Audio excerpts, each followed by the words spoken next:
हो सकता है 1 साल बाद मुझे स्कूल बंद करना पड़े, इस ढंग से बच्चों को लोगों ने फिर भी विश्वास किया और बच्चों को स्कूल मंदिर प्रारंभ में इन्होंने इस शिक्षक की भी भूमिका निभाई। जब ये जो और लोग थे जो इन्होंने कार्यकर्ता तैयार किए थे, उन्होंने वहाँ पे स्कूल में शिक्षक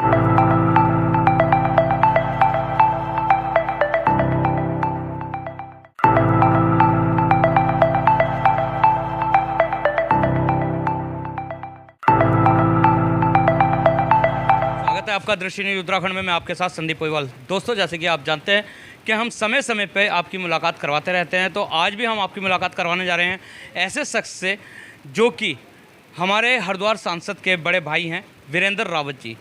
तो वीरेंद्र रावत जी से जानते हैं हम, जो सांसद हैं, हमारे लोकप्रिय सांसद है और पूर्व मुख्यमंत्री भी रह चुके हैं, त्रिवेंद्र सिंह रावत।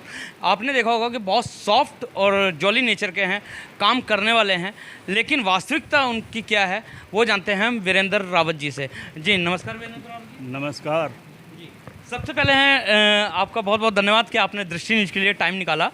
हम जानना चाहेंगे, जो त्रिवेंद्र सिंह रावत जी हैं, सांसद हैं, अभी पूर्व मुख्यमंत्री थे, उनका जो एक होता है बचपना, वो किस तरीके था? हम लोगों का बचपना बड़ा ही, अगर कहें जैसे सबका ही होता है, बड़ा ही मधुर बचपना था। हम लोग 8 भाई थे, जिसमें सबसे छोटा त्रिवेंद्र है। त्रिवेंद्र से बड़ा मैं हूँ, मेरे से बड़े 6 भाई और बड़ा परिवार था। हमारे पिताजी आर्मी से रिटायर्ड थे, सेकेंड वर्ल्ड वार के बाद वो पेंशन आ गए थे और गांव में ही पोस्ट मास्टर भी रहे। वहाँ दुकान भी थी, हमारी दुकानें भी थी। वहीं प्रारंभिक शिक्षा हमारी गांव में ही हुई है। तब जब हम पढ़ते थे तब वहाँ 5वीं तक ही था, प्राइमरी स्कूल था। उसके बाद 8वीं तक खुला, लेकिन हमने प्राइमरी वहाँ किया, बल्कि त्रिवेंद्र ने तो 8वीं तक खैरासैंड में ही पढ़ा, अपने ही गांव में। 8वीं के बाद ये 9वीं 10वीं में सतपुली में पढ़ा और 11वीं 12वीं Ekeshwar. BA first year second year Jaiharikhal से किया और थर्ड ईयर में ये श्रीनगर चले गए थे, क्योंकि वहाँ संघ का काम देखना था। जब ये 11वीं में थे तब इन्होंने संघ ज्वाइन किया। 12वीं पास करते ही फर्स्ट टाइम ओटीसी गए। बीए फर्स्ट ईयर में second time, BA second year में थर्ड टाइम, तृतीय वर्ष ओटीसी किया। उसके बाद जब जयरीखाल में ये पढ़ते थे तो जयरीखाल में इन्होंने, वहाँ पे एक कॉन्वेंट स्कूल था और इन्होंने कहा कि मैंने यहाँ शिशु मंदिर खोलना है। तो कॉन्वेंट के जो वहाँ पे शिक्षक थे या कहें मैनेजमेंट के लोग थे, सब क्रिश्चियन ही थे। उनसे इन्होंने कहा कि मुझे यहाँ पे शिशु मंदिर खोलना है। तो उन लोगों का एक होता है कि रावत जी, अगर पक्का विचार है खोलना है तो हमें बता देना, हम अपना स्कूल शिफ्ट कर लेंगे। तो फिर पेरेंट्स से संपर्क और स्पष्ट कहा कि हो सकता है 1 साल बाद मुझे इसका कार्य किया। फिर श्रीनगर में नगर प्रचारक रहे। जैसे कि फौजी होते हैं और फौजी के बच्चे जो है फ़ौज में ही जाना पसंद करते हैं और फौज नहीं है तो नौकरी पसंद करते हैं, फिर त्रिवेंद्र जी ने राजनीति का रुख क्यों अपनाया? राजनीति का रुख अपनाने का ऐसे कुछ मकसद नहीं था, लेकिन जब इन्होंने पीजी किया श्रीनगर से जर्नलिज्म में, उसके बाद संघ ने कहा कि हमें तुम्हारी ज़रूरत है और संघ ने इन्हें जगह जगह प्रचारक का, नगर प्रचारक, तहसील प्रचारक और जिला प्रचारक तक की भूमिका दी और मैक्सिमम समय देहरादून और मेरठ में इन्होंने गुजारा है एज ए प्रचारक। मेरठ में या कहें उत्तर प्रदेश में जो आज संघ की एक शाखा लगती है, जिसको साया शाखा कहते हैं, जिसमें ज़्यादातर बिजनेसमैन ही होते हैं, उस शाखा का श्री गणेश इन्होंने ही मेरठ में किया था। मेरठ में इन्होंने उसका श्री गणेश किया और मेरठ में ही सबसे पहले साइंस शाखा लगी। उसके बाद फिर वीरेंद्र जी, यहाँ पे एक सवाल और हो रहा है। आपने बताया कि हम लोग 8 भाई थे, बड़ा परिवार था। त्रिवेंद्र जी जो है संघ में निकल गए। अगर तो संघ की हम बात करें, जैसे आप भी बता रहे हैं कि प्रचारक रहे हैं, तो प्रचारक की एक जो भूमिका होती है एक संत के जैसे होती है कि मतलब घर बार छोड़ना पड़ता है। तो उस टाइम पे आप लोग क्या बोलते थे? क्या आपको ये चीज़ें अच्छी लगती थी, या ये बोलते थे कि त्रिवेंद्र कोई नौकरी कर ले, या भाई यहाँ पे आके पढ़ाई कर ले? ऐसा कुछ रहा फैमिली की? हमने कभी नहीं कहा कि त्रिवेंद्र नौकरी कर ले। हाँ, जब कभी मेरी माँ को पता चलता था कि आसपास में त्रिवेंद्र आ रखा है तो इंतज़ार करती थी कि शाम को घर आएगा, लेकिन पता चला वो कहीं और ही निकल गए। यानी कि पूरा संन्यास पूरी तरह से होता कि है देश के लिए समर्पित पूरी तरह से। और 2-4 महीने में कभी आ गए, घर तो आ गए, एक रात रहे, मिल मिला के चले गए। नौकरी का जहाँ तक सवाल है, नौकरी मेरे घर में मेरे से जो बड़े भाई हैं, जो मुझसे बड़े हैं, इन्होंने भी घर में ही की। पिताजी के रिटायरमेंट होने के बाद वो पोस्ट मास्टर बने, अदरवाइज़ बाहर नहीं गए। जो 2 सबसे बड़े भाई थे वो उन्होंने सर्विस की है। जो तीसरे नंबर के भाई थे वो उन्होंने भी, उनका अपना क्लिनिक था, उन्होंने भी डॉक्टर थे वो। चौथे नंबर वाले ने भी सर्विस नहीं की, या कहूँ 1-1.5 साल सर्विस करने के बाद छोड़ दी थी सरकारी जॉब वो भी। 5वें नंबर वाले फ़ौज में थे, बंगाल इंजीनियर में रहे हो। जैसे अभी आपने बताया कि माँ इंतजार करती थी कि शाम को त्रिवेंद्र जी आएंगे, तो शायद लगता है कि घर पे भी आ जाएंगे, लेकिन वो वहीं से वहीं चले जाते थे। तो लेकिन माँ को, अगर जो हम माँ की बात करें, तो माँ को सबसे छोटे बेटे से सबसे ज़्यादा प्यार रहता है, लेकिन वो लगाव के बावजूद भी त्रिवेंद्र रावत जी नहीं आते थे, तो माँ क्या कहती थी? माँ कहती थी कि नहीं आ पाया होगा, चले गया होगा, काम होगा कुछ। हमारे घर में इतना तो था कि ये कहीं गया हो, कहीं है इस समय, लेकिन ये घर वालों का पूर्ण विश्वास रहता था कि जहाँ भी होगा ठीक होगा, कोई उल्टे काम नहीं करेगा, कुछ वो नहीं होगा। यानी कि विश्वास बड़ी होती। हाँ, तो जब घर आते थे फिर एक आध रात रुके माँ के पास, 1-2 घंटे माँ के पैरों से अलग नहीं होते थे। फिर सुबह उठे, अपना थैला उठाया और चल दिए। है ना। और शुरू से ही श्रमदान के प्रति और प्रकृति के प्रति शुरू से ही स्नेह रहा है। हम लोग जब छोटे थे, पढ़ते थे, जंगलों से लकड़ी लाते थे। हमने अपने कंधों पे लकड़ी उठा रखी है जंगल से।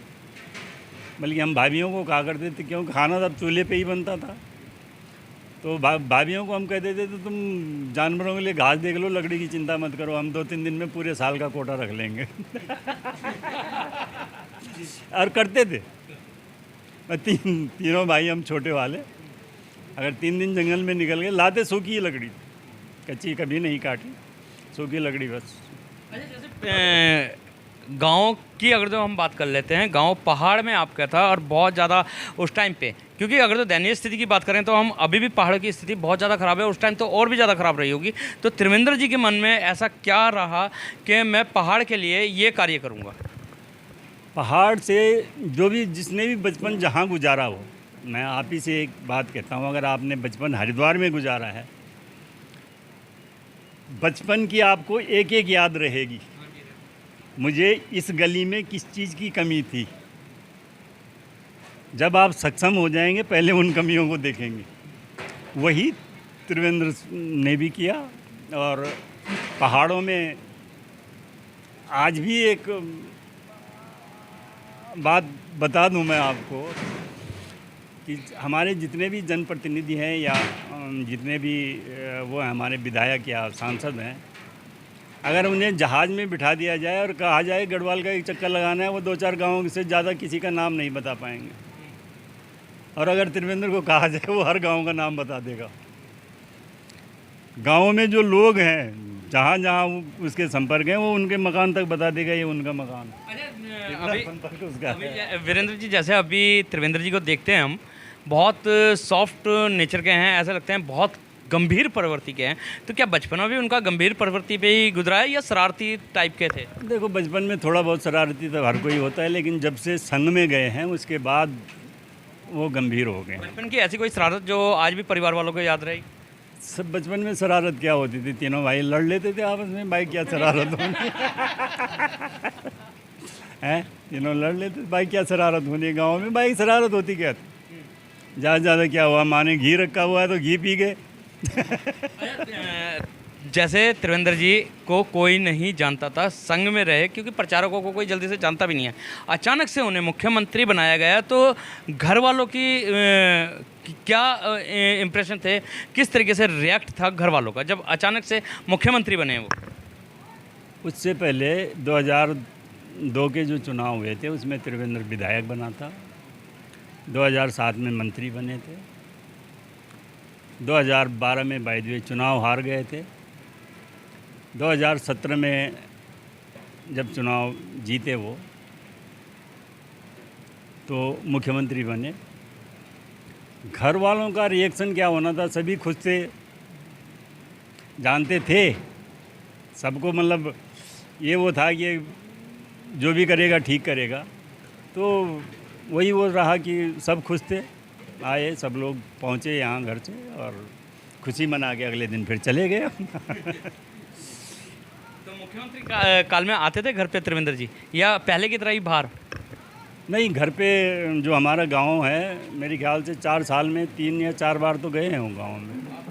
वो भी कार्यक्रम होते थे तो थोड़ी देर के लिए गांव में चले जाते, जबकि गांव में मुझसे बड़े वाले भाई और 2-3 भाभियाँ रहती हैं हमारी, तो वहाँ गाँव से मिल के आते थे वहीं से।